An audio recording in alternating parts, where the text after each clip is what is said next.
Hi friends, welcome to lucky Lakshmi channel. అందరూ బాగున్నారండి? నేను కూడా బాగున్నాను. ముందుగా అందరికీ బక్రీద్ శుభాకాంక్షలు అండి. నేనేంచి కొబ్బరి పాలతో కోడి పులావ్ చేస్తున్నాను. ఎలా చేస్తున్నానో తయారు చేసే విధానం, కావాల్సిన పదార్థాలు ఒకేసారి చూపిస్తాను చూడండి. ముందుగా ఒక ముదిరిన కొబ్బరికాయలు ఒక 3 తీసుకున్నానండి. ఎందుకంటే అంత ముదిరేవి. అలాగే 1 కేజీ చికెన్ తీసుకున్నానండి. అది కూడా కడిగేసి పక్కన పెట్టుకున్నాను. బాగా కడిగేసి పెట్టుకున్నానండి.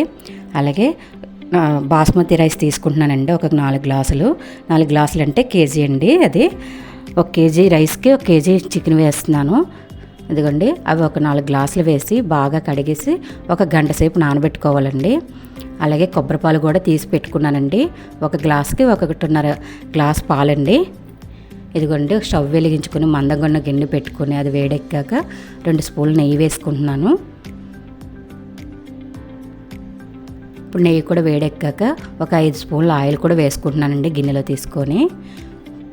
ఆయిల్ కూడా వేడెక్కాక 3 చెక్క, ఒక 3 స్టార్ పువ్వులు, ఒక 4 ఇంచి మరాఠీ మొగ్గ, అలాగే ఒక 3 ఇలాచి, ఒక 2 ఇంచి జాపత్రి, ఒక 3 బిర్యానీ ఆకండి, అవి వేసుకుంటున్నాను. చూడండి, ఇలాచి కూడా చిట్టుపట్లు ఆడుతుంది, చూసుకోండి. ఇప్పుడు ఏంచి సన్నగా తరుక్కున్న ఉల్లిపాయలు కూడా వేసానండి. ఒక 3 ఉల్లిపాయలు వేసి అది కూడా బాగా వేగాక 2 స్పూన్లు అల్లం వెల్లుల్లి పేస్ట్ వేసుకుంటున్నాను. అప్పటికప్పుడు రుబ్బుకున్న అల్లం వెల్లుల్లి పేస్ట్ వేసుకుంటే టేస్ట్ బాగుంటుందండి, అలా వేసుకోండి.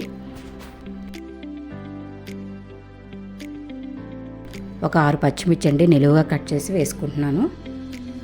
ఒక 2 రెమ్మల కరివేపాకు కూడా వేసుకుంటున్నానండి. ఒక 2 పెద్ద సైజు టమాటాలు కూడా వేసుకుంటున్నాను.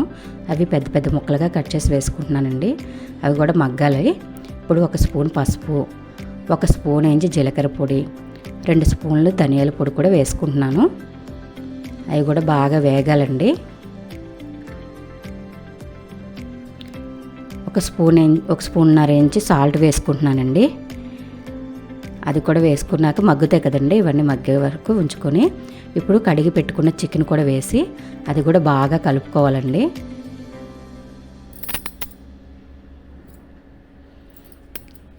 చికెన్ కూడా బాగా కలుపుకోవాలి, పసుపు ఉప్పు పట్టేంత వరకు. ఇప్పుడు సిమ్లో పెట్టి ఒక 5 మినిట్స్ అలా ఉంచండి, అవి మగ్గుతుంది. ఇంకోండి, అలా ఆయిల్ తేలుతుంది కదా. ఇప్పుడు బాగా కలుపుకొని అడుగు పట్టింది లేకుండా చూసుకొని కలుపుకోండి. ఇప్పుడు ఒక 3 స్పూన్లు వేయించి చికెన్ మసాలా అండి, ఒక 3 స్పూన్లు వేయించి కారము వేసుకుంటున్నాను. అది కూడా బాగా ముక్కలో పట్టాలండి, అది కూడా బాగా కలుపుకోండి.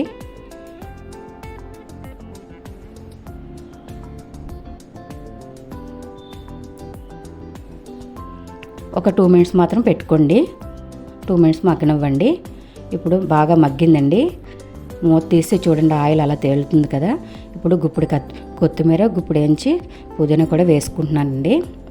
అవి కూడా బాగా కలుపుకొని, ఎందుకంటే చికెన్ ఒక 50% రైస్లో వేయకముందే 50% అయిపోతే రైస్తో అయిపోతుందండి. కరెక్ట్గా పాలు తీసుకుంటాం కనుక. ఇంకోండి, కొబ్బరి పాలు పోస్తున్నాను. 1కి 1.5 గ్లాస్ పాలండి. ఇంకోండి, 6 గ్లాసులు వేసుకుంటున్నాను. పాలన్నీ అలా పోసుకోండి. మొత్తం గ్లాస్కి గ్లాసున్నర పాలు తీసుకోండి. మన కొబ్బరికాయ పాలు తీసుకున్నప్పుడు అలా తీసుకోండి. ఇప్పుడు ఒకసారి అలాగన్నీ కలుపుకోండి. ఇది అసలు బాగా మరగాలండి పాలు.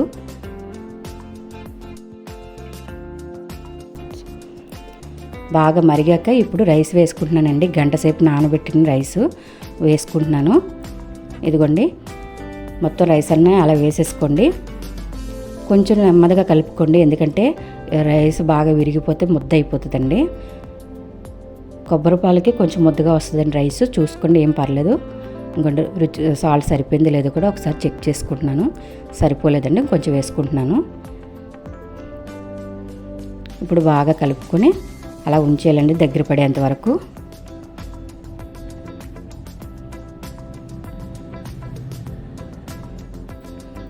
గంట దగ్గర పడుతుంది, ఇప్పుడు దగ్గర పడుతుందండి. ఇప్పుడు మిగతా కొత్తిమీర, పుదీనా కూడా వేసుకోవాలి.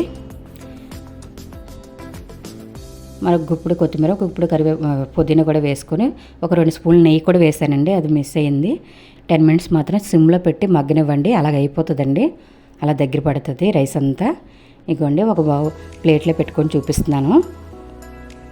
ఇగోండి రైస్ అంతా బాగా అయ్యిందండి. టేస్ట్ చాలా బాగుంటుంది కొబ్బరి పాలతో కోడి పులావ్ అండి. మీరు కూడా ఒకసారి ట్రై చేయండి. చాలా కమ్మగా రుచిగా ఉంటుందండి. ఇదిగోండి చికెన్ కుర్మా కానీ మటన్ కుర్మా కానీ వేసుకుంటే ఇంకా బాగుంటుంది. ఇదిగోండి నేను చికెన్ కుర్మా చేసుకున్నానండి, ఉల్లిపాయ పెట్టుకున్నాను. టేస్ట్ అయితే కమ్మగా ఒక మార్నింగ్ చేసుకొని లంచ్ అవర్లో తిన్నారనుకోండి, మార్నింగ్ 7కి ఇలా చేసి లంచ్ అవర్లో తిన్నారనుకోండి, ఆ పాలు ఈ రైస్కి ఇంకా కమ్మగా రుచి ఇంకా బాగా పెరుగుద్దండి. ఒకసారి మీరు కూడా ట్రై చేయండి. నా వీడియో కనుక నచ్చితే లైక్ చేయండి, షేర్ చేయండి, కామెంట్ చేయండి. కొత్తవారు ఎవరైనా చూస్తుంటే సబ్స్క్రైబ్ చేసుకోండి. పక్కన ఉన్న బెల్ ఐకాన్ క్లిక్ చేయండి. అందరికీ మరొకసారి బక్రీద్ శుభాకాంక్షలు అండి. ఇదిగోండి ఎంత బాగా ఉడికిందో ముక్క చూడండి, రైస్లోనే అంత బాగా ఉడికిందండి. అలాగే కర్రీలో కూడా మీకు కర్రీ కూడా పెట్టుకొని చూపిస్తున్నాను. కర్రీలో ముక్క కూడా బాగా ఉడికింది. ఇదిగోండి బాగా గ్రేవీతో బాగా కలుపుకొని తింటండి ఆ కమ్మదనమే వేరు. మీకోసం కూడా ఒక ముద్ద పెడుతున్నాను, తినేసి వెళ్ళండి. Bye friends.